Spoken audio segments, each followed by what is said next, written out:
కొన్నిసార్లు ఆయన ప్రణాళికలు ఎలాగుంటాయంటే మనుషులకు అర్థం కాదు, కానీ ప్రతి దానికి నా దేవుడు సమయాన్ని నిర్ణయించాడు. నువ్వు తల్లి గర్భంలో పుట్టినప్పుడు ఒక సమయం ఉన్నది, నీ వివాహం జరిగినప్పుడు ఒక సమయం ఉన్నది, నీ కడుపున గర్భఫలము ఇవ్వడంలో కూడా దేవుడు ఒక సమయాన్ని నిర్ణయించాడు. నిన్ను శ్రమలోంచి దేవుడు లేవనెత్తడానికి కూడా ఒక సమయాన్ని దేవుడు, ఇప్పుడు కూడా నీ ప్రార్థన వింటున్నవాడు నీ ప్రార్థనకి ప్రతిఫలం ఇవ్వడానికి ఒక సమయాన్ని నిర్ణయించాడు. ఇటు నుంచి ఇస్సాకుని బలి ఇవ్వడానికి ఎక్కుతా ఉన్నాడు. ఎవరు? అబ్రహాము. ఇటు నుంచి ఇస్సాకుని ఎత్తుకొని ఎక్కుతా ఉంటే అటేమో దేవుడు గొర్రె పిల్లలు పట్టుకొని ఎక్కుతా ఉన్నాడంట. నిజముగా అబ్రహాముకు కూడా తెలియదు 3 దినముల ప్రయాణము ఆయన చేస్తా ఉంటాడంటే దేవుడు 3 దినముల ముందే ఆ యొక్క పొట్టేలు సిద్ధపరిచాడు.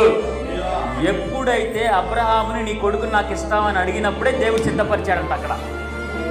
ఈరోజు నేను ఒక మాట చెప్తా ఉన్నా మీకు, ఎప్పుడైతే శ్రమ నీకు అనుగ్రహిస్తున్నాడో దానికి సమాధానం కూడా దేవుడు రెడీగా పెట్టి ఉంచాడు.